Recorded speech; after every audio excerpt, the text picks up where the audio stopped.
Whoa, welcome to You'll Probably Agree. And today we're talking about some sequels that you have been getting a lot of criticism. And unfortunately, I'm not here to add anything new to say that they are good.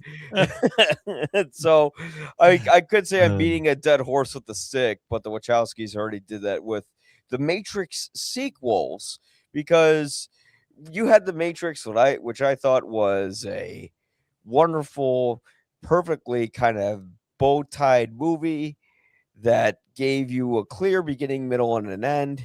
And by the end of that movie, you know the humans are going to win. But of course, they had to make sequels, and that's where things got messy. And then I think maybe like almost 20 years later, they made the Matrix Resurrections, which, oh boy, and it's really sad why that movie got made too. Actually, it's actually kind of like personal and has to do with death. But before we jump into it, Mark, the movie man crosscheck from Special Mark Productions, is here with us, and yeah, I asked like the thread usually when we decide what we're gonna do for overrated or not overrated, but unnecessary sequels, and I think a lot of people voted on the Matrix sequels. So what was your experience with the lead up to the Matrix Reloaded, and what are your views on it? Are you in the crowd of, oh no, it's actually good, or no, we didn't need it kind of thing? well, it's hard because the first Matrix surprised the hell out of me. First off, Mm. being the movie viewer and being the old guy or whatnot, I was not used to seeing Keanu Reeves in an action film like this, doing the action things he was doing, which surprised me. The story was fascinating. It was very cool. Not just the bullet time, but just in general. It was like in this amalgamation of all my favorite genres into this one thing.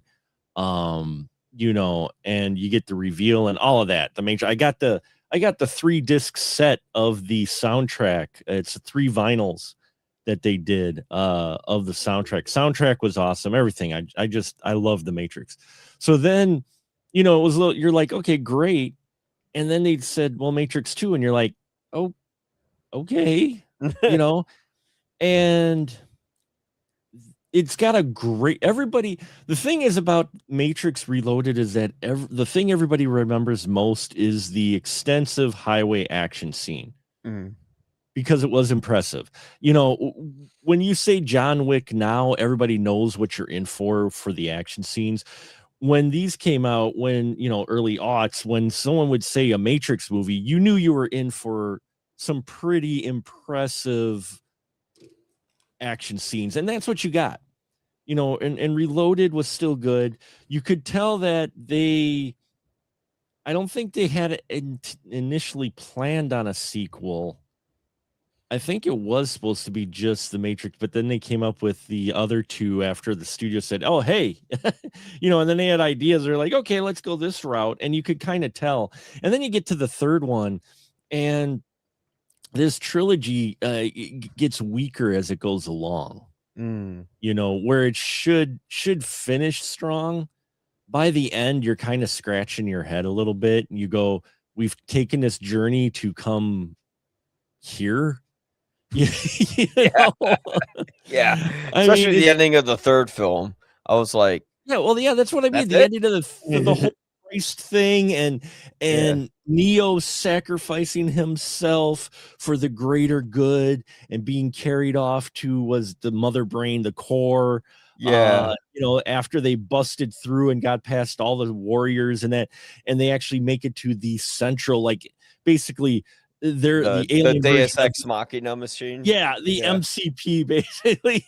Yeah. uh, of the Matrix to help stop them. And once he combines with it, it shuts down all the machines, and then all the human race is saved, and yay. But that whole story in 2 and then especially 3, you're like, it was okay because some of the action scenes, but by the third one, it really was a little worn out. Yeah. And you were right about, and I think they filmed Reloaded and Revolutions back to back. Mhm. So they came out within 6 months of each other. Yeah. and that can be good and then can be bad. And what, you know, Wicked fans found out recently is that when you have a film like that in 2 parts, filmed back to back, it's a risk. Yeah, yeah.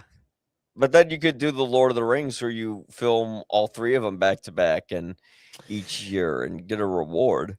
But Yeah, yeah, but but then the again, Lord Lord of of the Rings were more thought out than The Matrix was and Wicked was. Well, and The Lord of the Rings was based off of already established material, 3 Mm. books, 3 movies, pretty straightforward framework you could follow, whereas The Matrix, they're kind of throwing pasta at the wall to see what sticks. Yeah. Or as many Smiths at the wall to see what sticks. Or many Yeah. Smiths at the Yeah. wall, which yeah, and well, the other thing too is it ended up suffering, The Matrix ended up suffering what a lot of like really great big movies or surprise movies end up doing is the gimmick gets played by everyone.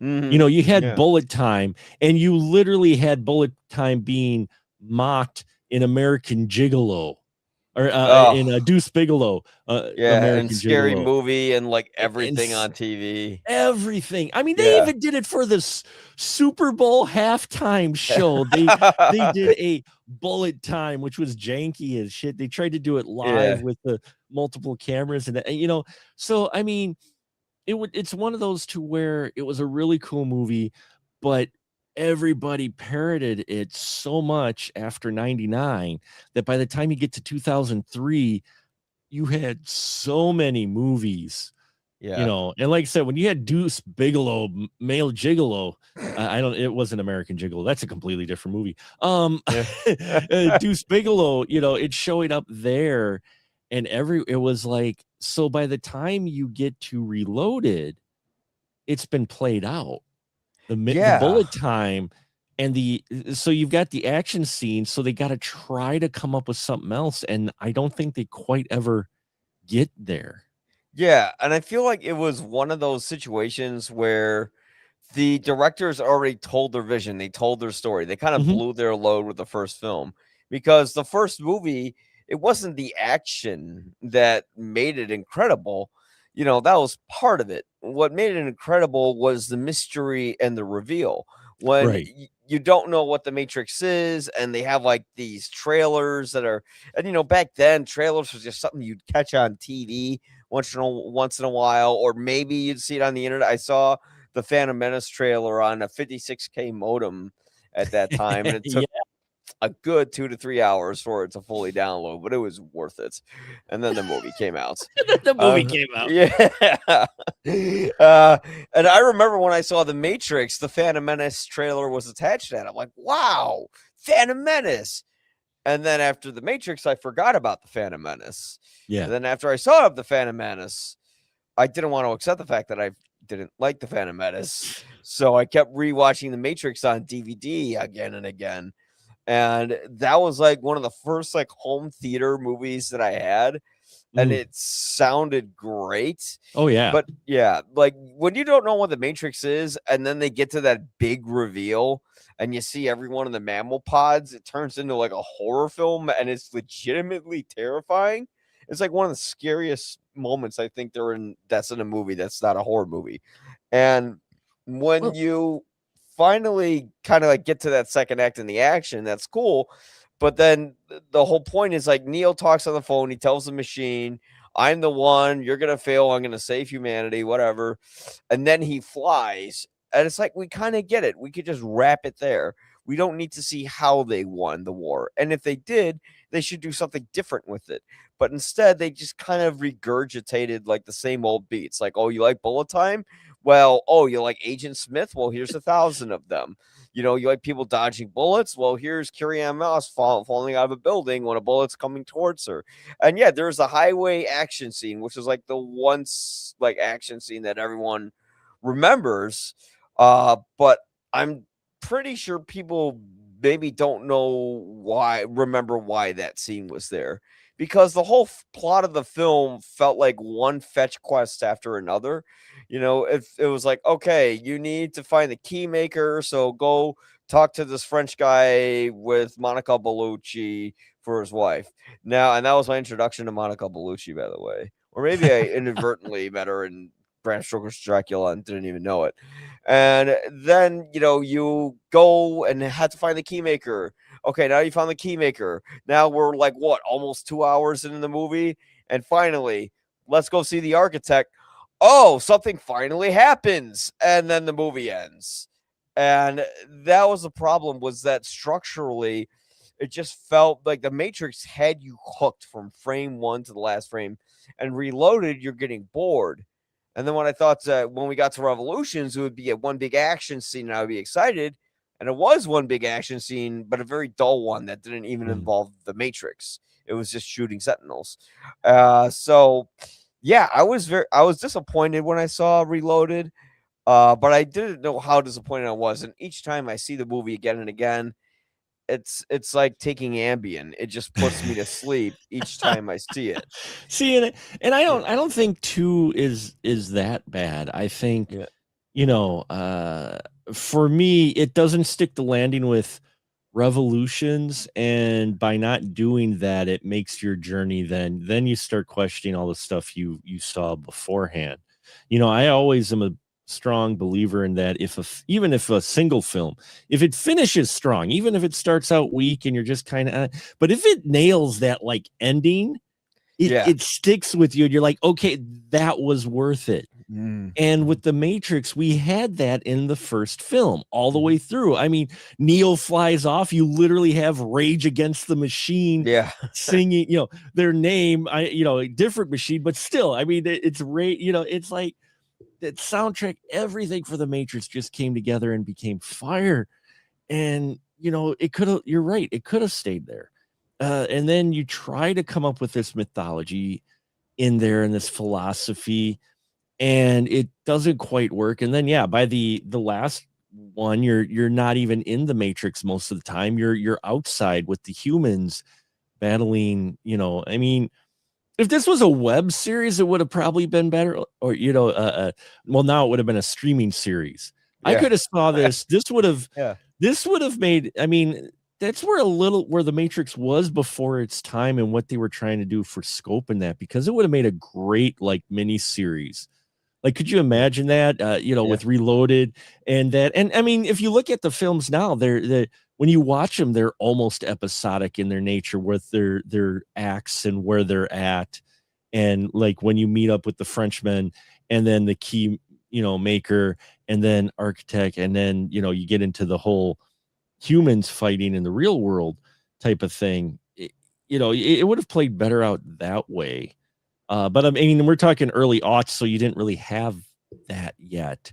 So it still felt like Reloaded and Revolutions were different films than the first Matrix. Like those two together felt like they were one movie, and for obvious reasons, because they shot them together. And the first Matrix was a different movie, but they weren't exactly connected. They were almost like separate types of movies. Yeah, it felt almost like the Matrix, the sequel to the Matrix, should have just been 1 3-hour film. And there's definitely some stuff they could have, like a lot of expository dialogue, which I get it. The Wachowskis, they like their philosophy, except the philosophy in the first film is fascinating. And in the second film, it just feels like what it actually is to be like to sit down in a philosophy course.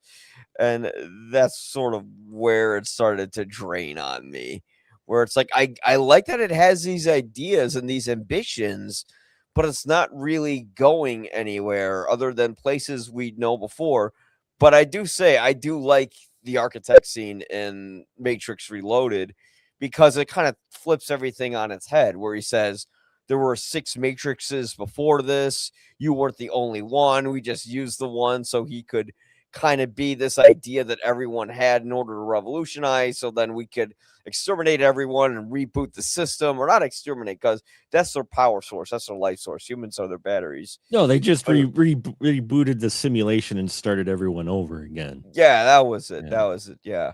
Yeah, and they didn't kill him, but they ended up doing that. And I mean, that part was really good. It was just you had to get all the way there, for that to get to Colonel Sanders, you know, and I liked that idea, especially being in IT for a profession in that into computers and that. I liked that idea. It made sense. It's just too bad it took a long time to get to that point. And then when you get to the architect and that, you're like, okay, all right. But then you got revolutions, and you're like, yeah. Yeah. So they're just gonna reboot it after he dies again? That's what I was thinking. Like, is this any well, and here's my biggest well, we can get to Revolution shortly because I'm almost done with Reloaded. But Yeah. yeah, like Revolution sort of like when they made Peace of the Machines, it's like why would you ever trust them in a million years? But at the same time, the one nice thing about the expanded universe of the Matrix is that they have the Animatrix, which has this incredible like two-parter opening called the New Renaissance, and it's about how the Matrix became the Hmm. Matrix. And if they were ever if the, after Matrix Resurrections, it was a huge flop, and pretty much Matrix is going to be dead in the water for another 10 years or more. But if they were to make a Matrix film, don't let people know it's a Matrix film. Make a movie like The New Renaissance, where it's about this robot who snaps, kills his owners, and he's living in a society where robots are slaves. And instead of getting any due process, he's immediately subjected to termination. And the other robots revolt and start fighting humans. They get into a war together, and in order to cut the machine's energy supply, which is solar energy, they have to block the sun with the clouds. So in the end, the humans and the machines fight. The machines win. They plug us into the Matrix. How great would it have been to see a story about that robot or about one of Yeah. those robots in that situation? And then towards the end, you realize, oh my God, this is about how the Matrix got made. See, no kung fu, no nostalgia, no bullshit. Like a real story about why it's important to be nice to our computers, or else our computers will kill us in the end. So, like, I would like to see that movie. That's Mhm. something different. That's interesting. Or a different movie from the Matrix that we could see is what about the one that Morpheus tells Neo about in the first film, where he said he was the first one, he freed us. Like, let's see a movie about that guy. We know he's going to lose in the end, but we want to see what started the movements, and what started this first Matrix that the architect was talking about. There are so many places you could go, but everyone's like, no, slow motion, Neo, Trinity, Morpheus, same crew. Although we have an entire Earths of people that we can tell, but we're just not doing it. We're telling the same boring character. And if we're doing that, make Neo a little more interesting, other than kind of being curious and wanting to do the right thing. Like, what if give him a moral conundrum? Give him Mhm. something where he questions if he wants to keep fighting or not. Instead, we're just kind of stuck with more of the same. But yeah, in short, Matrix Resurrections. How many are resurrections? I'm sorry, there's too many Revolutions. re's. Yeah, Number yeah. That 3, Reloaded. revolutions. Yeah. How many would you No, give really, really. Matrix Two? Oh, How many Reloaded. Guinnesses? As much as I say it was rough, it was still interesting, and it added to the philosophy. The Yeah. world. It expanded it a bit more, and I'd still give it 3 because it's still Okay. watchable. I think it's Yeah. still watchable. Yeah. I'd give I it 3 out of 4. It's not totally like you wasted your time. Like I said, there's the action scene in there. You get to the architect, and it opens up a lot of interesting possibilities and such yeah. with Uh, it. yeah. I'd say I give the movie. I want to give it 2.5, but in my heart of hearts, feel as equally let down with it every time I see it. So I gotta have to give it 2 out of 4 Guinnesses. Again, like if this movie was just trimmed up and Yeah. we got to the architect, or just something happens other than like a 40-minute cave orgy or a like 20 minutes of action sequences or another 20 minutes of philosophy that doesn't really go anywhere, I would give this movie more stars. But yeah, not quite on my menu. But then we get to movie 3. And I would say from the end of movie 2, there's a problem with movie 3. In The Matrix, I always liked The Matrix because it was believable. And it was believable because all these things, these acrobats, everything, these guys are doing it in their heads. They're plugged into the machine, they're Right. doing it in their minds. But then, as they reveal in the end of Matrix Reloaded, Neo is able to take down the Sentinels with the power of his mind. So we're no longer merely mortals when we're on this earth. We actually have powers outside of what's possible in the virtual world. And that's where it turned me off. But then again, I will draw back for that and say they did that. The one big problem I did have with the first Matrix was that when Neo's dead the first time, Mm. Trinity says she loves him and that's why she's going to bring him back to life. And all of a sudden he turns into like Snow White. And then that's what brings him back to life. And I just thought, no, that doesn't make sense. That didn't make sense back then. It doesn't make sense now. But they doubled down on that with Matrix 3, where all of a sudden Neo can see the code in the real world, which I don't know why, but okay. And we kept going with all this metaphysical stuff that just didn't blend well with sort of like the gritty, realistic nature that the Wachowskis established in the film. But yeah, Revolutions. I was hyped when I saw it, and then I saw it, and I was confused because I was like, that was a lot of action, and it was very bombastic, but it didn't feel very personal. You know, there was a review quote that really summed it up the best for me, where it said it's like a video game where you have to shoot as many sentinels as you can before getting overwhelmed. And I'm like, that sums it up perfectly, you know, because half that film, they're cutting to these characters we met in the second film, but they're not very memorable or interesting. So when we're spending so much time watching them just shoot sentinels again and again and trying to get away from them, like visually, it looks great. Like metal, like CGI and metal blend perfectly. CGI and Yeah. grass, you had to get James Cameron to fix that. But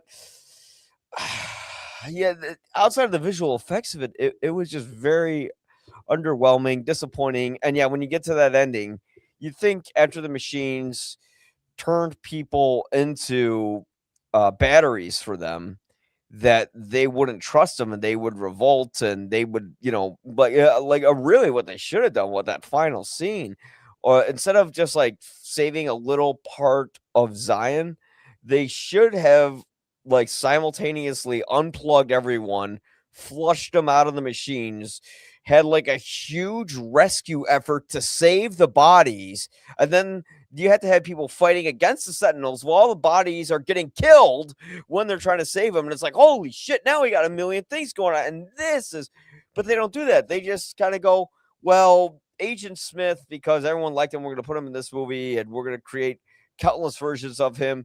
He hijacks the system. Neo goes in to stop and save him.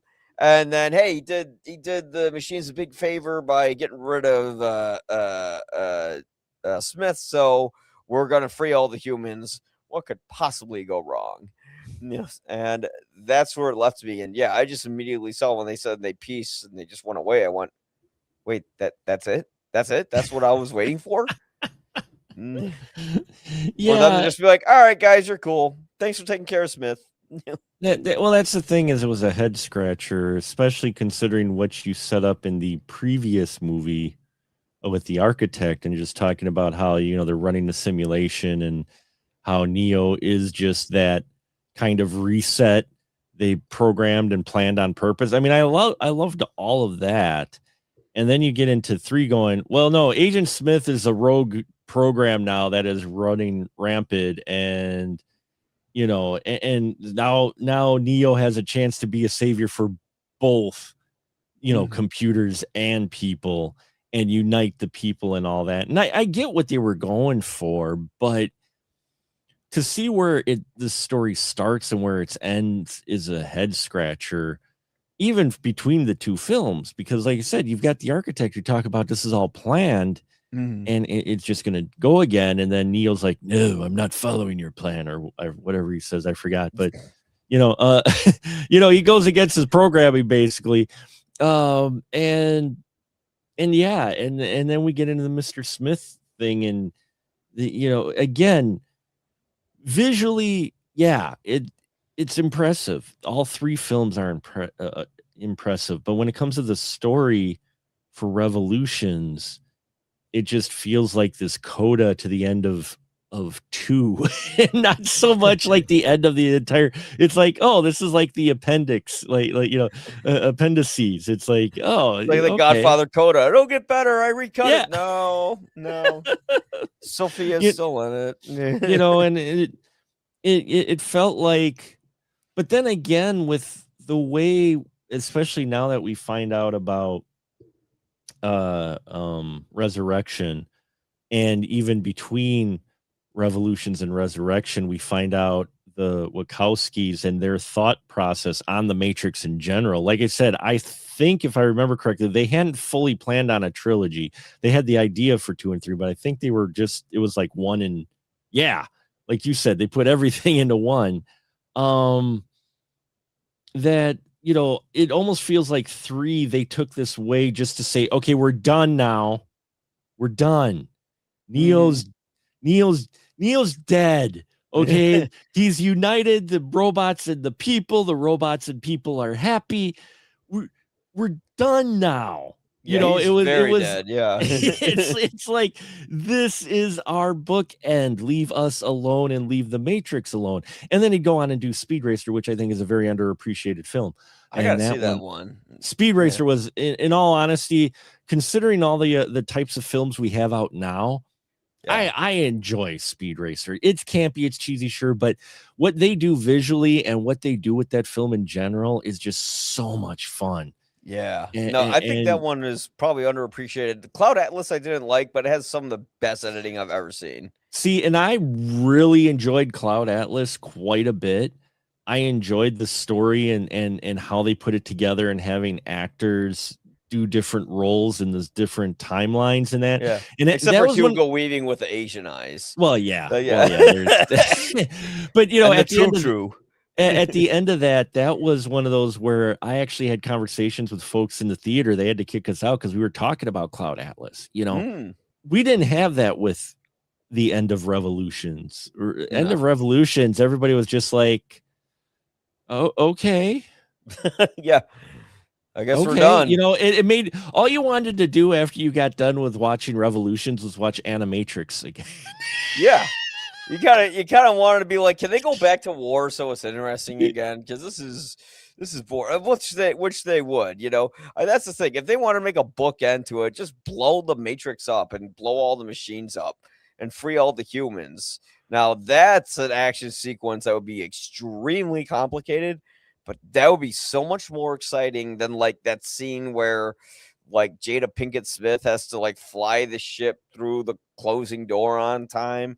Like, how much more exciting would it be if there was like humans being dropped from their mammal pods? Certain ships are trying to like pick up their bodies, while other ships are like, or sentinels are like shooting at them. And like even some bodies in the mammal pods you don't see make it. You can see like a bullet like completely blow someone's head apart, for instance. Like one it's like, damn, like the audience sees that, they're gonna be like, oh shit, and that's gonna get you hooked into it. But this, yeah, it didn't do it because I feel like they just kind of did everything they wanted to with the first film. You had the court lobby shootout, which is my favorite action scene of all the Oh Matrix. yeah, it's a wonderful action scene. First Yeah. time I saw that. And then they kind of do like a diet version of it in Matrix 3. Mm-hmm. And then, of course, they tried really hard to have like the final Neo Agent Smith fight. And well, part of me likes it. I love the rainfall. I love the visuals of that final scene.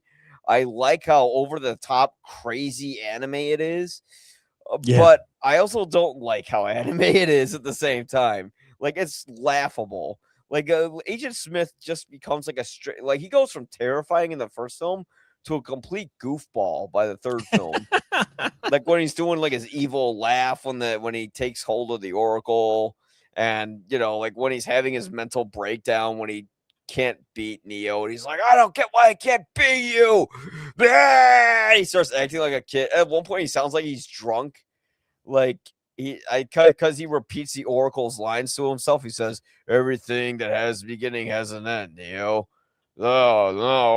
Why I say that? And I'm like, what are they doing? But yeah, it was a lot of ideas that were interesting, but they didn't really give themselves the time to flesh it out. And even if they did, because these movies did take a little while to make, I just feel like they could have said their point with the first film and they could have told all their stories. And if you wanted to show Neo's journey to taking down the machine, Mm-hmm. then yeah, some substantial rewrites had to be made because at a certain point in Matrix Revolutions, we lose track of Neo and his own story, and now we're just cutting to all these other characters we just met in the last film, who I don't think most of the audience was as sold on them as they were with like Cypher, Rex, and Dozer and Mouse, for instance. Like the other guys, you don't remember. The only one I remember is that one kid because he had like a great story in the Animatrix where he kills himself and wakes up in the real world, and he's like able to fully like realize that, which does kind of go against the whole line in the first film when Morpheus says the body can't live without the mind. And it's Yeah. like, well, that kid proved it wrong. But oh man, so many avenues you could go down, but it's like the Yeah, movie didn't there seem to are. know it didn't know like what philosophy to hone itself on, like specifically. Well, and I have to take a step back because remembering now, uh the Wachowskis, I believe, they did want to do a trilogy, but they had made the first Matrix. They ended up Hmm. developing it in a way to be a standalone film in case it didn't do well. The only Mm. thing is they put some of their eggs all in one basket and stuff Hmm. that they were going to spread out. Um, so remembering it now, because it's been a while since I remember the backstory with all of it, but they did want to do a trilogy, but they wanted the first one to play out differently. And Mm. in the end, production pressure from producers and such, you got to make Neo the one at the end of the first one, because uh I think earlier drafts of the script had it to where Neo wasn't the one at the end of the first Mm. one, to where he's discovering his potential, but he wasn't really the one. Because if you look at it, it feels pretty rushed, his movement from understanding the world to I see everything now. You know, Yeah. uh um, that feels like something that if you were fully planning on a trilogy, that's something that you have like at the end of two. Mm. At Yeah. one, you've introduced him, you introduced the world, you introduced that he's got better abilities than most of the human batteries going on. Have an epic fight with Smith or whatnot. You rescuing Morpheus, and there you end your film before he becomes the one. And then in two, you could still do almost everything you wanted to find the architect, and he develops he comes to his full power halfway through two, and Mm. then he finds the architect. You could have done that differently, but I think because it was, the way first they had some compromises to make, that's why these next two end up being weaker. And especially the third one is the fact of, yeah, we planned on getting here. It's just, it just Yeah. we did a lot of what we wanted to do earlier than we wanted to do. So now we've got to do this. And yeah, the human characters all kind of blend into one. And that was the kind of the biggest thing I had um with the trilogy, is where they establish, oh, you die in the Matrix, you die for real, like you said. And in the first one, you end with him becoming, the one. And I'm like, okay, he becomes the one. He understands it's a simulation, and basically these bullets aren't real, so therefore they can't hurt me and I can't actually die. And he comes to that, existential awakening.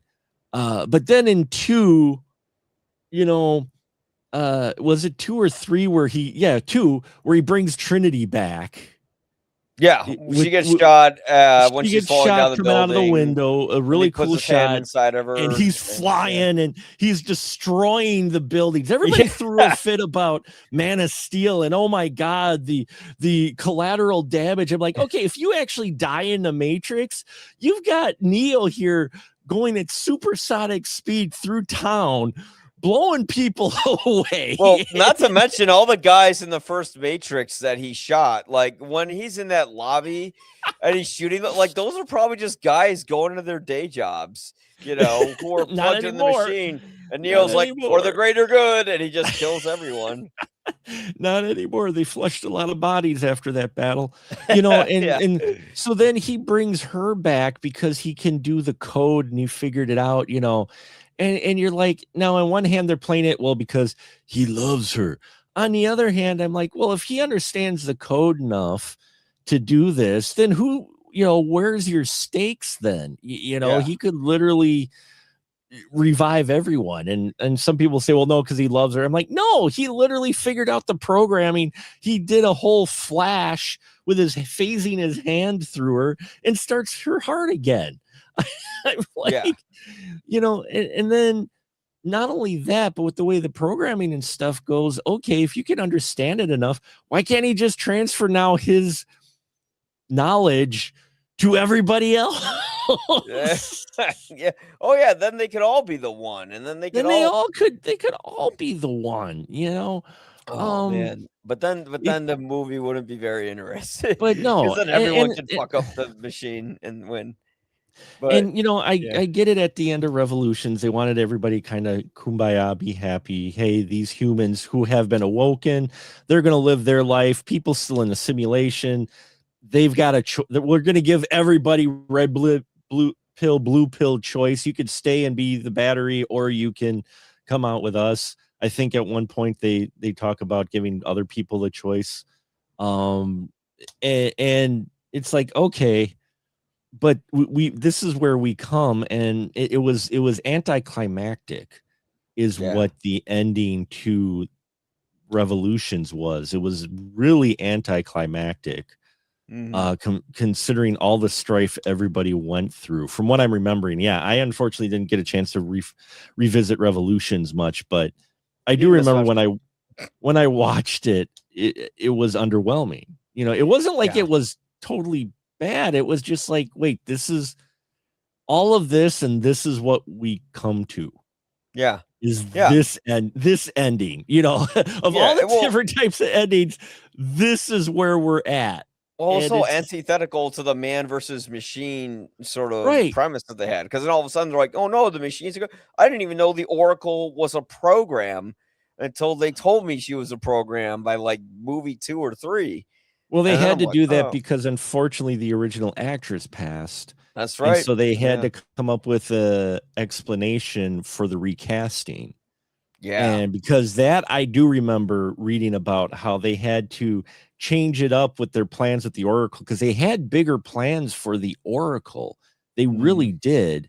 And then when the actress who was cast as the Oracle in the first one passed before they could shoot Reloaded and Revolutions, they had to change their plan with the Oracle.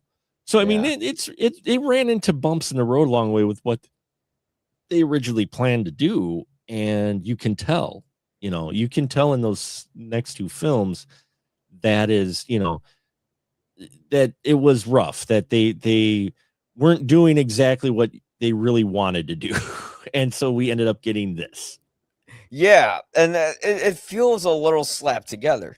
Like Yeah. they just kind of came up with a lot of ideas that they thought of and put it because like you said, they put all their eggs in one basket in movie one, and sometimes studio compromises and meddling can be a good thing because you got a very tight knit film that was The Matrix. Now, granted, Mhm. yeah, Neo's discovery from being fish out of water to being Jesus was almost instantaneous, but I think like a very long 3 movie journey to getting there would have to have enough complexity to it for it to really work. And I just don't feel like the Wachowskis are the type of filmmakers who would know how to make a very talky movie for 2 hours that would keep you in it. Like that's something Christopher Nolan could pull off. But could the Yeah. Wachowskis do that? No, they wouldn't know how to do something without adding something sensationalistic, or else it runs the course of being boring or cheesy. Uh, and that's kind of where the Matrix Reloaded and Revolutions kind of falls apart, because Reloaded is like the setup, and then Revolutions is supposed to be the payoff, where it's basically like a big 2 hour action scene. But Yeah. even then, it kind of starts out a little slow, and then it gets to the action. And then when it gets to the action isn't in the Matrix, and the stuff that's happening in the real world isn't quite that engaging. And yeah, when you get to that anticlimactic, oh, we've made peace ending, that's when you kind of go, well, why did I invest all this time to just know that they're just going to be re-enslaved again by the machines? And Yeah.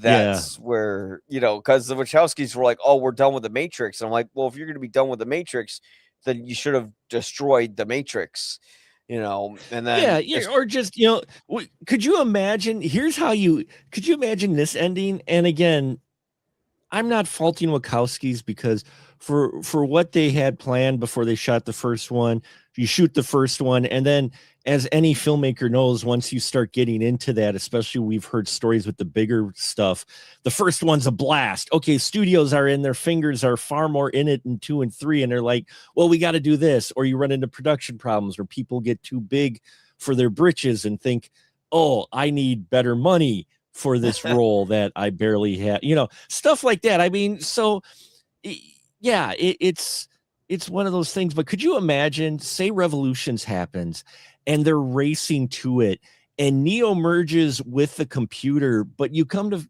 realize that this was the plan all along, and the whole thing mm. resets, like boom, and the whole thing goes black, and you're like, oh, done. But then you go to, check this out. This is my brain. I will one day make a short film. But anyway, it goes black, say boom, big explosion, everything, just, you don't know if people or robots are dying, there's chaos. All of a sudden, Yeah. screen goes black. All of a sudden, a little light comes on the full screen, the cursor, and it's the White Rabbit. And then it's just a CRT monitor and the computer, and you find it reload Matrix program, and it does that, and then you end with credits to show that it just goes back into, it's going to go back into a loop, uh starting from scratch again. I like Um, that idea. I think audiences might be like, wait a minute, we're what? That's not the ending. no, but it would, within the context of the film and the story, and especially with what they set up with the What the mythology architect with the said, it would architect, it make a would yeah. make sense. It Yeah. would make a lot more sense than the kumbaya robots and humans live happily ever after story. Yeah. And Which I which that ending makes no sense then when you get to Resurrection. yeah, okay. And I'm glad you all right, before we get to Resurrections, we Yeah. can quickly give our ratings for Revolutions. I'll start with mine. I'm giving it a actually no, not a 1. I'll be nice. I'll be nice. I give it a 2 out of 4 because that final fight, it has some great imagery.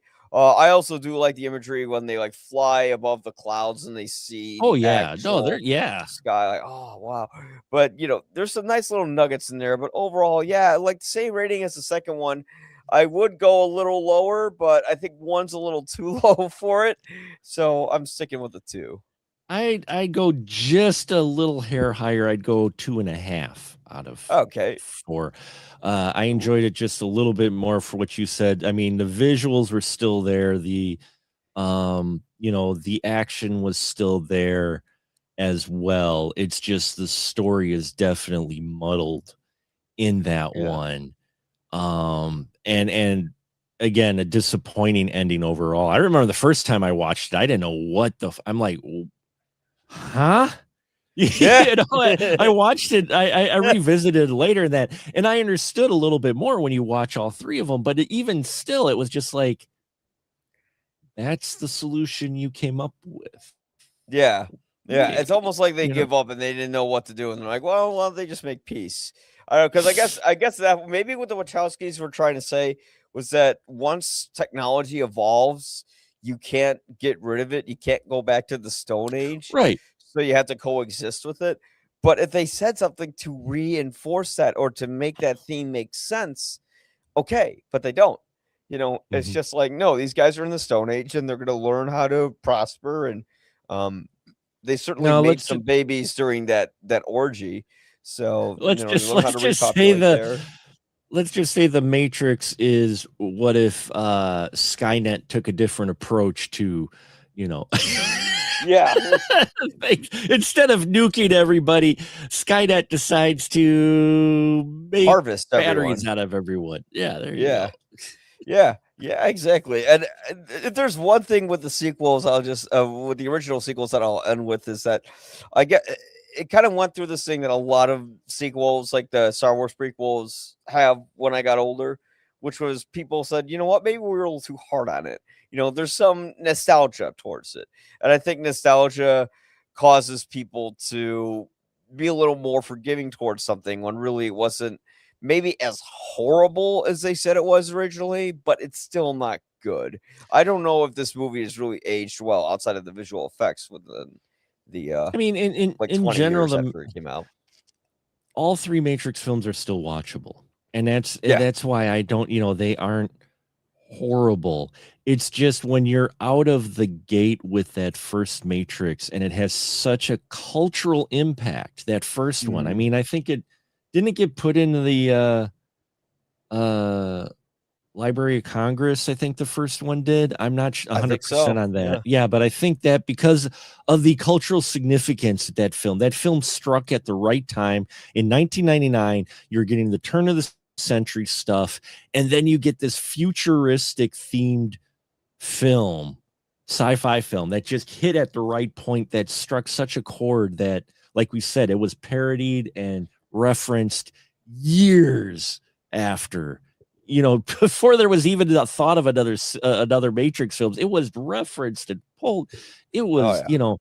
it, and you don't get movies like that a lot, and Mm. so that's a tough show to follow up with. And that's why sometimes when you get these films like this, I wish studios wouldn't immediately think of IPs. I mean, Mm. I didn't care for Weapons, but people love Weapons. Mad props to you. Folks Yeah, loved I didn't care Weapons. for it much either. And You the know, part I and didn't like is the part everyone loved. and I don't fault them for that. Yeah. I don't fault anyone for loving whatever you love. We all see Yeah. something differently. That's what's great about movies. But that film, just as before the dust was settling and the fire turned to embers because it was a hot talk, they're talking, oh, we're going to do a spin-off now of the witch character. We're going to do the spin. I'm like, give it some time to breathe. I Yeah. mean, and that's the old guy in me. I admit I'm 50 and but go back to the days when most films, especially genre films, they thought they were going to be one and done.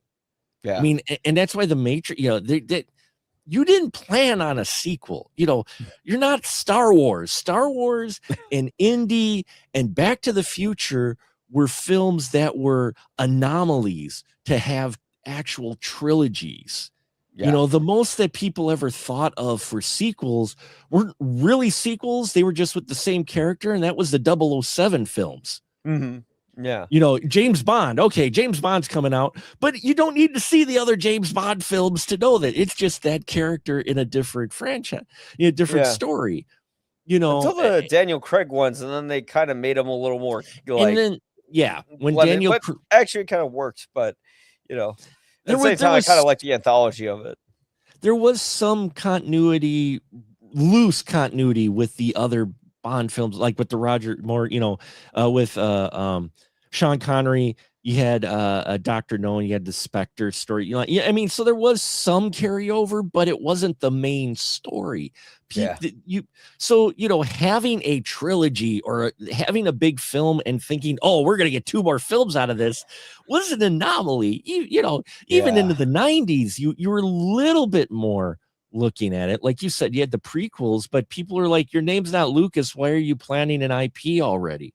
So Yeah. you get the Matrix with these guys, these filmmakers who people weren't familiar with at all, coming out with this just mind blowing film for the time. It's like, yeah, and how do you follow up with that? You don't. You let it sit, you let it breathe, but Yeah. they didn't, because when you start getting into the 2000s, that's when studios start thinking Mhm. franchise, IP, trilogy, whatever genre thing they came up with.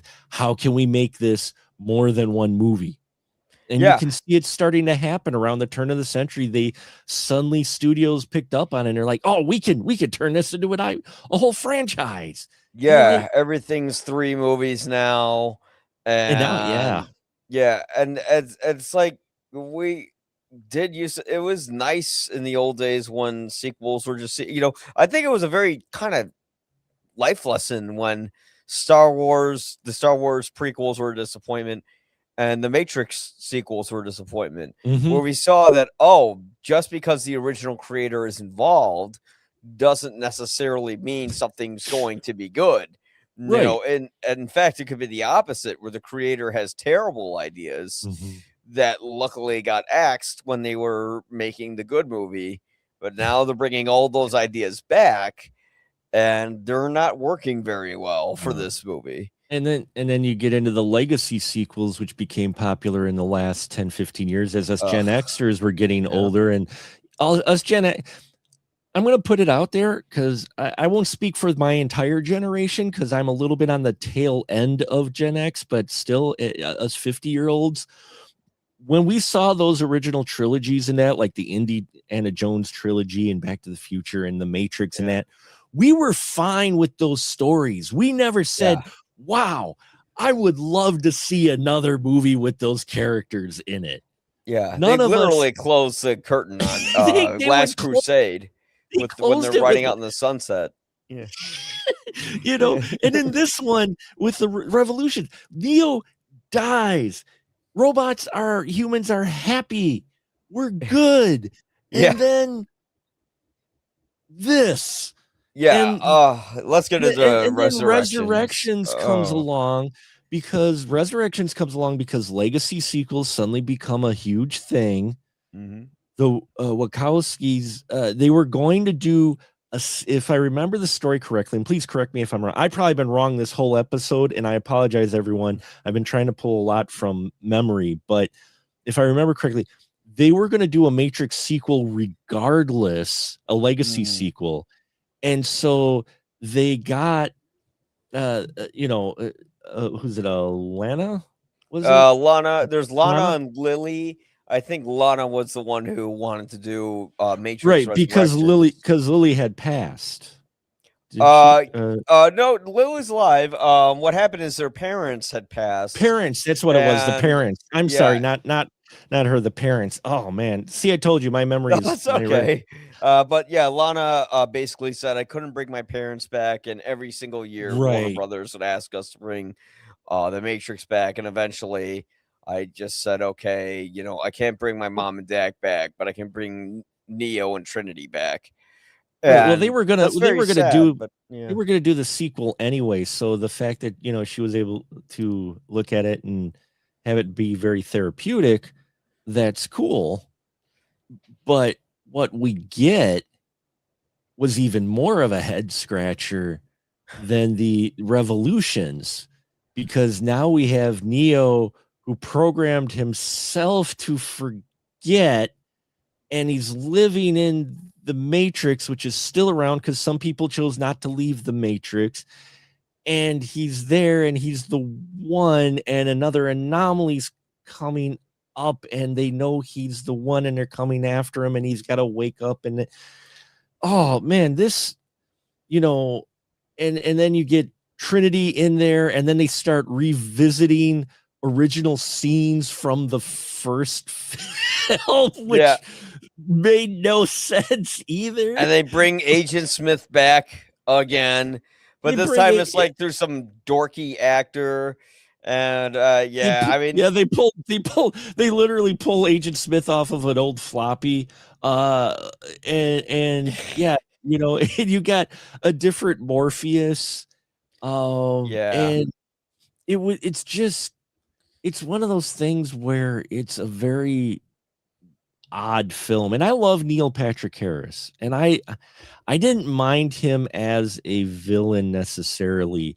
It wasn't his performance or his character. It was the story that was written around all of these characters that just didn't fit.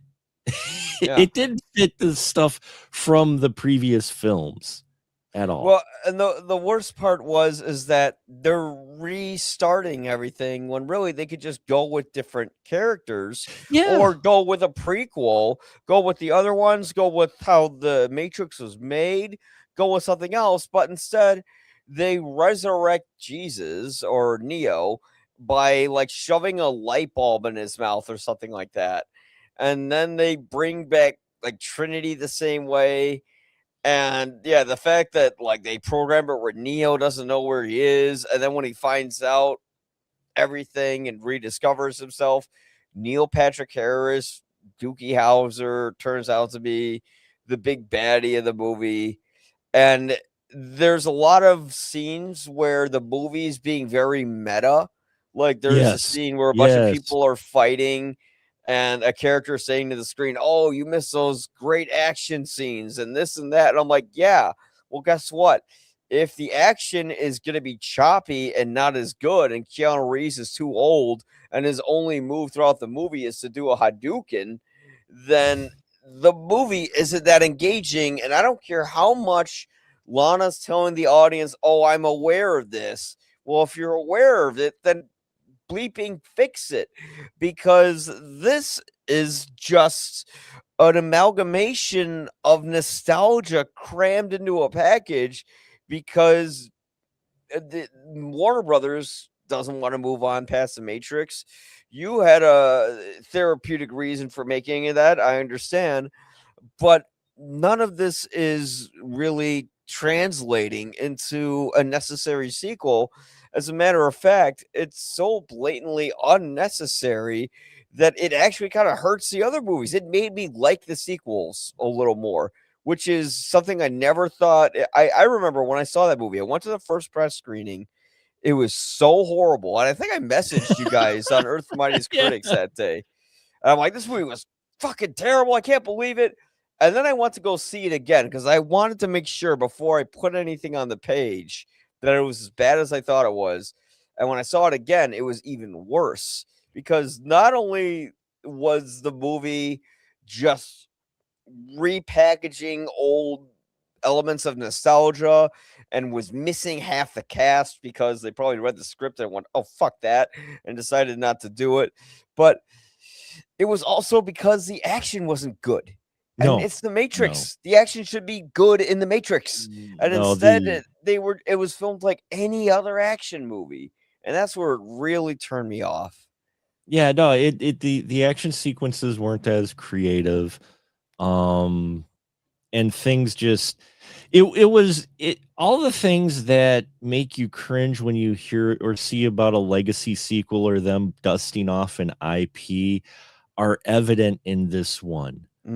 If you want a good legacy sequel, you could say legacy sequel, but basically, doing a sequel from a movie that's older than 10 years now, but that's not a time limit anymore. But say you're trying to do a sequel for a film, the last film came out 10, 15 years ago. Blade Runner did it. Yeah. Yeah. Probably Beautiful. one of the best ways you could do it. Yeah. Well, is that way. That's really how you do. And then personally for me, I enjoy the first two of the sequel trilogy. The third one, I like it for Ray. I think Ray gets a bad rap and just some bad writing, but I think her character was very interesting and where they were going to go with it. And then the fandom, well, that's a whole nother story, but the fandom kind of ruined. Well, I thought Daisy Ridley made a great performance. I just don't think they did a great job writing around. Well, no, because they listened too much. They listened too much to the internet after Last Jedi. I will be a defender of Last Jedi. I'll stand on that hill. If I lose people want to flame me or what, that's fine. I think they were going to take it in some very interesting directions. Yeah. And much like what we see with even in Revolutions, but especially here in Resurrection, I think they want to do interesting direction and the studio doesn't let them. They listen Mhm. or decide that no, we've got to, like in Matrix, we've got to have Trinity see herself, and then we could do a young de-aging thing, and we could have her where she's watching, you're doing that, and it's like, no, if you're gonna bring back characters, give me a new story, and that's where I think Blade Runner did it right. Yeah, You know, because I flinched when they said, "Oh, we're going to do another one," and I'm not a huge Gosling fan, but I like him in yeah. that one. But I loved the story they came up with in Yeah. that one. Well, that movie hooked me right away when he's fighting Dave Bautista, Yeah, because Bautista is supposed to be another replicant, and then he yeah, says the line, "How could you do this to your own own kind?" I'm like, kind. whoa. Yeah, So they right just from the start, we know this guy's a replicant. This is a story about a replicant learning if he's a human or not. And you get some people who are like, "Oh, well, they've done that story before." It's like, yes, it doesn't matter if they do certain stories before. What matters is how well you do that story. And they did a beautiful job with it. not only that, but they gave it felt like a natural progression with the world that they had too. It felt like the world, has evolved since the original Blade Runner, but it felt like Yeah. it was a natural evolution. Whereas this one with the Matrix, I know with Resurrection, it's like, oh, we have the analyst now, and he created this Matrix and whatnot. And you're like, I get that, but then quit trying to remind us of the better movie, which was the original movie. Yeah. Quit trying, and that's what some of legacy sequels do is they throw these scenes and go, remember when you saw this action scene? We're doing it again, only newer. And it's like, Yeah. it's still the same thing. It's not new. It's the same shit. Yeah. Give me something new. Give me something interesting. I mean, for as much as rough as Dial of Destiny was, as rough as it was, Yeah. not gonna say I enjoyed most of that more than Kingdom of the Crystal Skull Yeah. because that Dial of Destiny it was different. It still had your legacy characters, but they brought new, different, interesting things in. You got them punching Nazis again, which is always fun. Oh Um, yeah. but it's just that, but even then nobody said after Last Crusade, oh man, I want to see more indie. No, it lived on in video games, which even the Animatrix way back, one of the shorts in that was a setup for one of the video games. It was like the Yeah. prequel to the video game. I think it was the last short in that one with the Osiris, I think it was. um Okay. but in this one with Resurrection, it was like way too much callback. Yeah. You're trying to do something new. You've got a new Matrix. That's great. Let's stick with that. Yeah. Quit trying to bring back the old scenes, going, hey, remember this cool scene? And Yeah. remember this? It's like, no. Hey, look, it's Mr. Smith. Oh, yeah, no, Mr. Smith was just programmed to Yeah. be Morpheus, but he's really Agent Smith. Yeah. But Oh, and I'm glad you mentioned Morpheus, because most people don't know. And here's the benefit. Now, here's something Star Wars did, or Kathleen Kennedy did with Star Wars, which is she took all the expanded universe stuff and threw it in the garbage. And people were very mad about that. But then you get to the Matrix Online, where Morpheus dies in it, Mhm. but nobody played that game. His death scene is laughable in it. And I had the clip, and it's like almost 2 minutes, so I don't want to play the full clip, And you have, like, why would you kill Morpheus off in a video game that nobody sees, and then continue the next film where I guess Lawrence Fishburne reached out to Lana Wachowski, and she just wasn't interested in him coming on. So then she brings in this other guy who's just not Morpheus. He's just like a set of beads that floats around in the movie. And don't get me And wrong, I like Glover. I like Glover quite a bit. yeah, I like the people in this film. I just didn't like the story. This- yeah, It's like you're scratching your head way too often. Well, they just replay the story of the first film. It's, oh, here's Yeah, this guy. He wakes up. He doesn't know where he is. Oh, he realizes he's in the Matrix. And then once he realizes he's in the Matrix, he's not really like emotionally affected by it. He's just kind of like, oh, okay, here I am. Oh, I'm going through here. Like when he's walking around with Niobe yeah. and she's just like telling him about like all the things that happened. Like you said, like you would think something more would happen. You would think Zion would have grown more. It would have had more infrastructure. It would have been cleaner if the humans and the machines coexisted. But apparently nothing changed. Like everyone's still living in garbage and the machines are still blocking out the sky.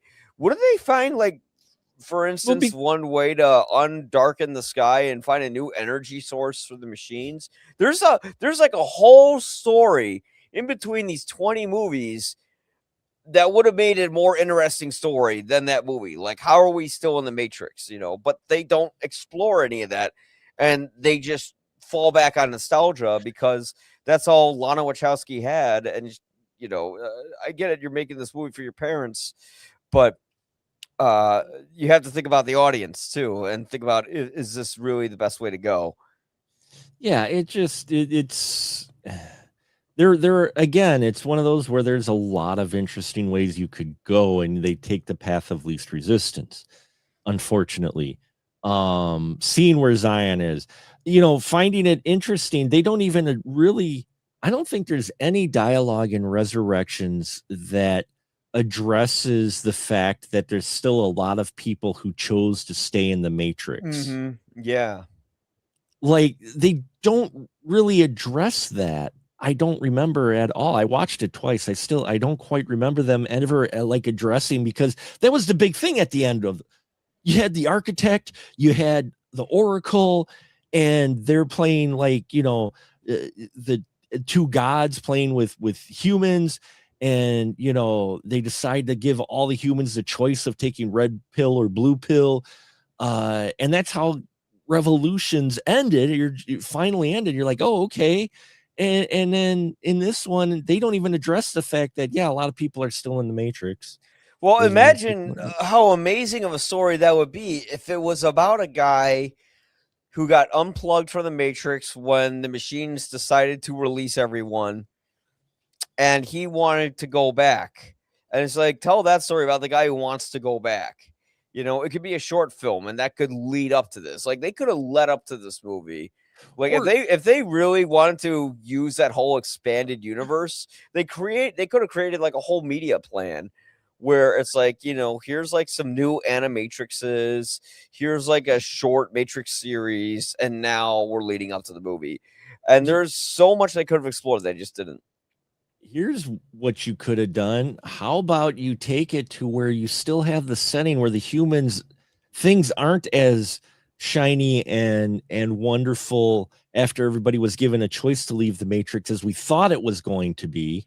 And you have someone who was born naturally wanting to be put into the Matrix Now there's and another doing character, yeah. doing everything they can, and then they end up using a computer terminal or whatever and working with a person who's posing, who Agent Smith, who's posing as someone else, convincing the guy in the real world to do these things so that he could be part of the Matrix, when Yeah. actually he's doing it so Agent Smith can come out of the Matrix and sabotage everything. They could have done an angle like that, Yeah, because the kid, it could have been a Neil Patrick Harris character right there. Like someone who it could wanted have to be plugged still into the been Matrix and became the new architect.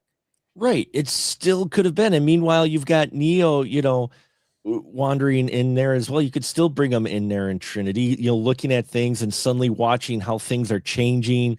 Things seem to be getting corrupted within the Matrix while they're in there patrolling or whatnot.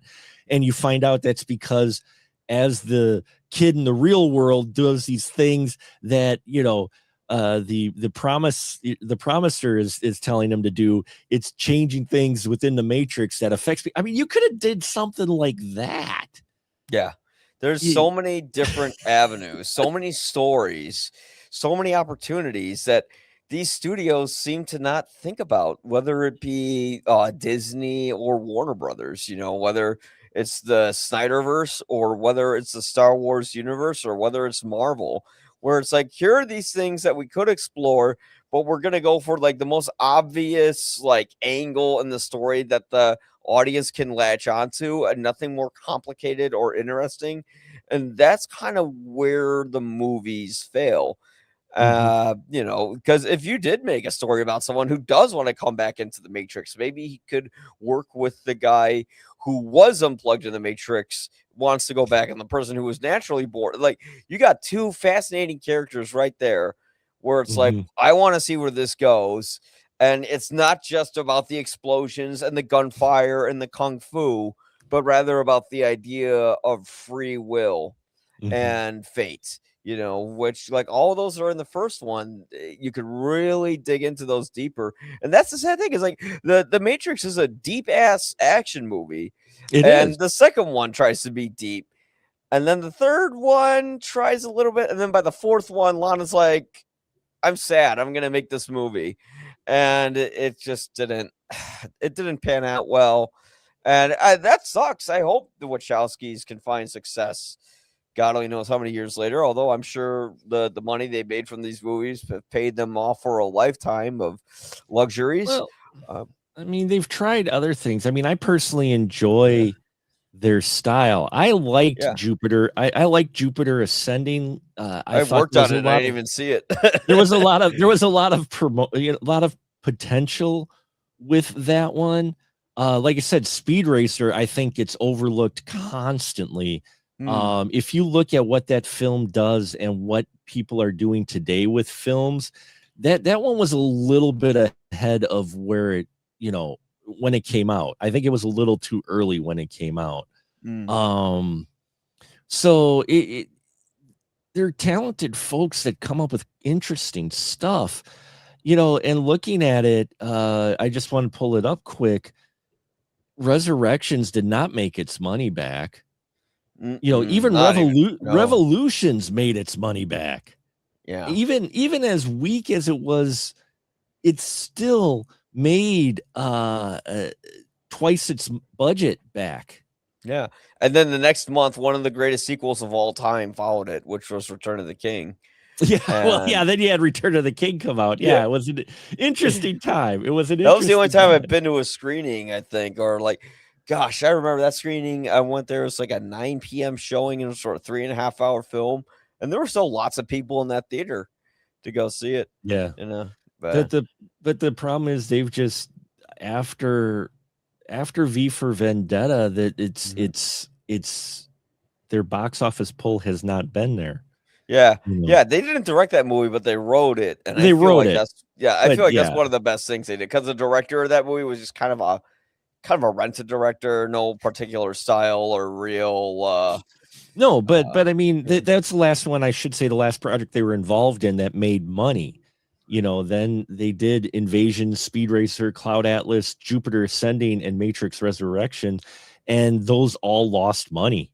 Yeah, You yeah, know, and it's unfortunate because I think they have some great ideas and great things that they do, and visually they do some very cool stuff. I mean, say what you will about Cloud Atlas, the story visually, it was made for the big screen. I oh mean, yeah. cinematography wise and what they do with the screen is amazing Some in of those that cuts movie. are amazing because they cut from like the future to like the 1600s in an instant. It's like some like 2001 bone It to was. space like fucking transitions that are mind blowing. It was. So, I mean, they know the craft is there. I just don't think their stories that they come up with evolved with the audience to connect with people. Yeah, I think they need And writers like they need more than writers. anything. Yeah. It's one of those things where I think if they were given other someone else's like sci-fi script, they could do some wonderful things with it. Mm, yeah. I really, really do. But a lot of, most of the stuff that they've done is stuff they've written. Yeah. And you run into the M. Night problem. Yeah. M. Night, Shyamalan, I like his work to various degrees. Some of it I don't care for too much, Yeah. but it's one of those things where I think sometimes the director, if they're too close to the material, it affects what they're making in Yeah. a not a great way, to where I it's will it's say almost too personal. I kind of like it. Like, I kind of like it when movies are terrible more than them just being mediocre or mid, because at least like an M Night Shyamalan film is horrible, but you don't forget it because you're like, oh, I remember that stupid shit that they put in there. But then you see a movie that's kind of like mid, like Greenland 2, for instance, and I don't remember a thing from that movie. But I still remember the movie. I can't remember the name of it, but where like Josh Hartnett's like at a concert with his daughter, he's killing people. Oh I yeah, still, yeah. yeah, I still Prey. remember. Like, Not Prey. yeah, Yeah, not Prey. Yeah, I know what you're talking about. It came out a couple years ago. Yeah. yeah, I still remember like that's like that close up of him doing that goofy smile. I still remember like he's standing by the stairs with his daughter and he casually just pushes some teenager down the stairs for no apparent reason. I remember all that. Trap. And It I was saw, called yeah, Trap. Trap. Yeah, I remember all those silly things about Trap. I remember burying my hands in my heads when my head in my hands when I saw like the whole parking lot fight in Oh, Glass. But I don't remember a single thing about Greenland 2, and I saw that a few weeks ago. So at see, least the Matrix Resurrections fail so miserably where I remember some of the stuff from it. I still remember the scenes from it, Yeah. from Resurrections. I remember most of the scenes from Resurrections. It just, I just remember the story being very mediocre, for this big return of these characters and this world for what they did. It felt path of least resistance as far as what we can do creatively. Yeah. And I understand where Lana was when this was written, but at the same time, maybe Yeah. needed to take a step back and go, well, maybe Yeah. make it a streaming direct to streaming Ooh. movie. Yeah. I know. What? Find the codes to that. Yeah. Well, you know what I mean, though. I mean, because Yeah. there's some bigger name films, especially nowadays, that end up going direct to streaming that you're like, this didn't go to the theater, and Yeah. then you're sitting there in the movie theater going, wait, this came to the theater when you thought it was Yeah. supposed to should probably go to the Release Batgirl. yes, release Batgirl. So I think we're giving our final ratings for this because I'm about to head out to Planet Hoth and get some food for myself. Yeah. How many Guinnesses would you give The Matrix Resurrections? I'm trying to remember what I originally rated it, but I think I'd give it a now thinking about it some more, and that I think I'd give it two Okay. two. No, wait, oops, wrong two. That's the right two. There, yeah. I think I gave it 2.5 when I first watched it, Okay. 2.5 or 3, but thinking about it more, yeah, I think 2.5 within that range is Yeah. fine. It's like, Yeah, you I'm know. gonna be the neglectful one here. I'm giving it 1.5 out of 4. It really was just one of those experiences where I couldn't believe it was as bad as it was when I saw it. And then when I came back, yeah, just each time it's painful. It's just a painful experience. It's just like what and the fact that they kind of decanonized what already happened. Mhm. Like we had Neo dead, we had the war over. If you wanted to continue with the story, get a new Neo. There's been Or make 6 before, anyways. Neo the MacGuffin. Make Yeah. it like something's going on with the Matrix. We need the one back, and you're like, no, pull a Luke Skywalker in Force Awakens. Hmm. Do a thing to where Neo's still in the code somewhere. At least that projection would mean something more than than Luke Skywalker ODing on the Force. But yeah, I don't know. When it comes to me, The Last Jedi, it's like every critic likes The Last Jedi, but me. I'm like the fans when it comes to The Last Jedi, but well, that's I know okay. some fans that really like Last Jedi. Again, Yeah, why I didn't like everything about Last Jedi. I still enjoyed a lot of it, but more importantly, I was gonna enjoy the fresh ideas they were trying to bring Mm, to Star Wars to give it an update. Because that's the thing, if you're going to do a legacy sequel, do something in there that's updating the older concepts you have, because those concepts don't exactly work in today's modern age. So dust it off and give it a new angle, give it yeah, something new. And that's what Last Jedi was trying to do. I didn't read too much into it of, what the script fully was. I didn't dig that much into it before Rise or after Rise of Skywalker, where someone said, here's the original plan. I saw some parts of it, of what they had planned, which sounded far more interesting. But you could tell at the end of The Last Jedi, what they were leaning towards and what the first two films were building towards was, there isn't good or bad anymore. There isn't Sith or Jedi. There are just Force sensitive users, and how they use the Force determines that, but they aren't necessarily Sith or Jedi anymore. And I liked that idea. I thought that was fitting, that was the next step to take in philosophy of, well, there's a lot more gray Jedi. And you see that in Ahsoka a bit. We saw that mm, kind of concepts in Ahsoka with, and not to make this about Star Wars, but just saying that you see that idea of folks who aren't exactly Sith, but they aren't exactly Jedi either. They're using the Force for, you know, either way.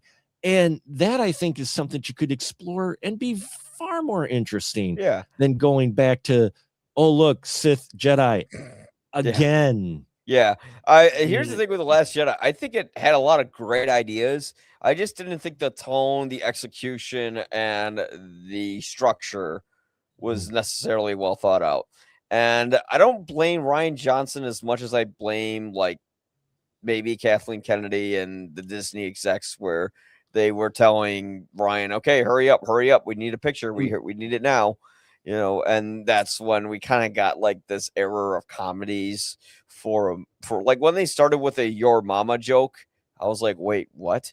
And then when they like cartoonishly stopped the music when Luke throws the lightsaber, I'm like, I like what that scene was going for, but there's so many ways you could have done that where you didn't have to turn it into a womp womp moment. And those are sort of like the things that turn me off. But I like the idea that, yes, you don't have to be a Skywalker, you don't have to be a Palpatine, you could be a nobody and you could possess the Force. You could be the broom kid at the end and possess the Force. Like, I liked all of that. But yeah, and yeah, just some of the stuff with the structure, especially mhm. with the whole But Canto Bite stuff. But yeah. But well, and that's the weakest part of that film that I'll even admit, even though I thoroughly enjoy Last Jedi, I don't like the Canto stuff either. There's different ways they could have handled that, but just like, with the Matrix series as well, take your ideas and do something new with them. And Hmm. no, not everybody may like it, but it's at least different, and you're giving it a purpose. Yeah. And that's, I think, where Resurrection really fell, was you watch it and you go, why?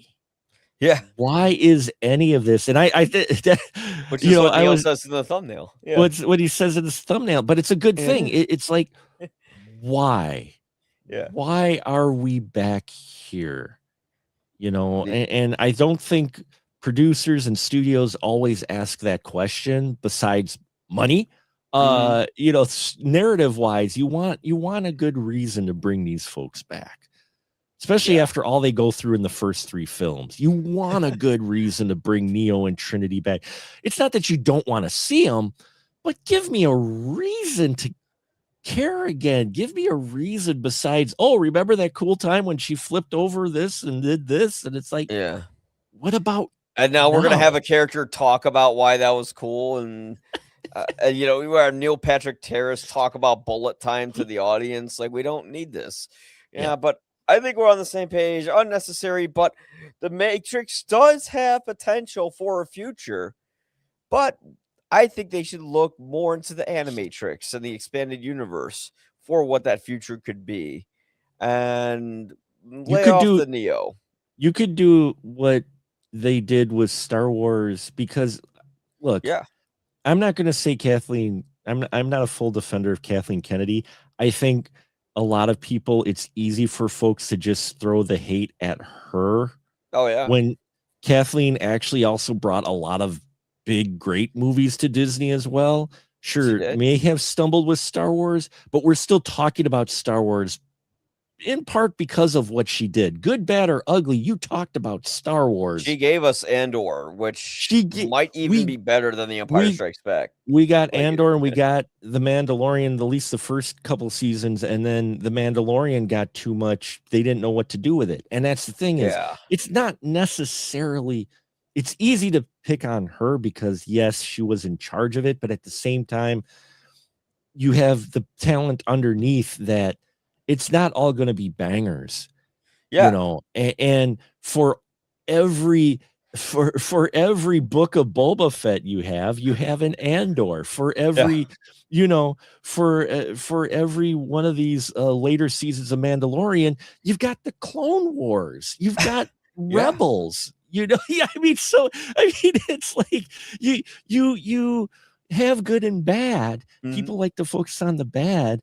I think just the sheer fact of, because I've grown up on Star Wars since I was 2.5 years old and I first saw the movie in the theater. That was the very first movie I ever Wow, saw in my life at 2.5 years old was Star Wars. So it's been wow. ingrained in my DNA. So folks who might say I'm not a fan, whatever. I've lived with Star Wars for a You were long born time. into it. I was born in the theater I with was Star born. Wars. You I may be was. watching Star Wars. I was born in it. I mean, I actually want to find like there's got to be like people who like went through labor and gave birth while Star Wars was playing. I want to but, see those but stories. and it's wild to think that we're still talking Star Wars or even Star Trek, properties that when I was a kid I didn't think would, especially Star Wars after Jedi, you're like, oh, okay, that was it. You had the Yeah, toy lines and that, and then you had cartoons and yeah, such, but it's like no more. And then the prequel, it's like special editions, and you're just like, why'd you do that, George? Why? yeah. And it took off from there. But we're sitting here practically 50 years later. We're a year away from it hitting 50. Wow. And that's crazy for any genre property, Yeah, you know? yeah. It's gonna And live good, bad, forever. or ugly that you think of Kathleen Kennedy, she got the properties, she kept it active, she kept it in the zeitgeist, and and that was almost as important because, like you said, something bad is going to be far more memorable than something mediocre.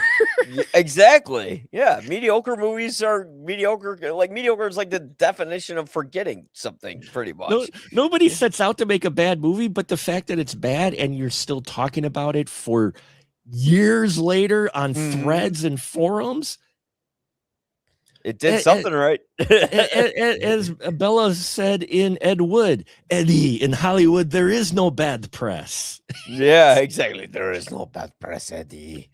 I love that. That was like Tim Burton's best movie. I think Tim Burton's that was his favorite. That is one of his top But best movies. Absolutely. and we have a couple comments. I don't know if this is a human or a bot, but we have mid At work right now. Midoramni or Midoramni at work, but I'll pull up for your next stream. Add me on Discord. I certainly will. I certainly will. At Raider Kelly. Okay, Raiders. See, when I think of Raiders, I'm thinking of Fallout because I've been playing that. And now that's how you do an adaptation. You're doing a great job with that show, but I don't Yeah, want to I keep gotta watch. watching the I gotta watch show. that season 2 yet. I gotta watch season 2 of Fallout. But the Yeah, season I 1 kind of want was. to finish New Vegas before I finish Mm, season 2 because there's like so many things in New Vegas that are in season 2, but I'm playing it on PC and it constantly crashes because oh, see, Bethesda. I'm playing Elden Ring Mm, right now, so that's a time sink. I've already put in about 70 hours into that game. that's yeah, because like I continued my Fallout save from like 2 years ago or something, Sure. and I already sunk like 20 hours or 30 hours into it then, and I'm like, I don't want to go back. And then I sunk in like 50 hours or something. And it's like 70 hours, and a lot of that time is just the game crashing and burning. And I know I can put in mods to fix it, but I don't want to break my game doing it and lose all Yeah. my data because I did have that happen with Deus Ex where I played like 80 hours of it, and then like all the data just got wiped. Oof, Yeah, that's rough. That's yeah. rough, man. That's what happens when you use PCs. Yeah. Just plug in like the Matrix. There you go. Exactly. They have glitches everywhere. Well, Mark, thank you so much for coming on. I want to plug into the Matrix right now so I can go somewhere tropical, away from all this snow.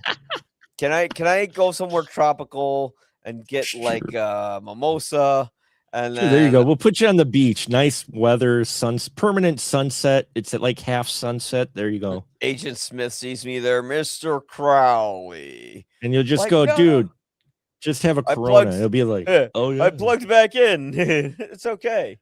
He'll come up and go, Mr. Crowley. You go, here, have a Corona, and then it'll be like you're both sitting on the beach, and you just clink the Coronas, and the Corona logo comes up, and there you go. That's the Got next your Corona sponsorship. ad. We started a pandemic. Oh wait, no, that's a different Corona. All right. Well, guys, if you liked what you saw, please hit subscribe, like, comment. I think you guys know the drill. You can find all my stuff on social media at YPA Reviews. The YPA stands for You'll Probably Agree. And if you liked Mark, you can check out all of his stuff at Special Mark Productions. His information is in the description below. Until then, we will see you in the Matrix, or if we're not already in it. We certainly feel like we're living in a simulation. I took both pills, so I'm gonna have to lay down for a while. Oh man, that's gonna be a trip. You're gonna actually be seeing code. That's how you do it. How you do it? Yeah, man. Maybe it's the same potency Dr. Kelson used for Samson. I don't know. All right, guys. Thanks a lot. And we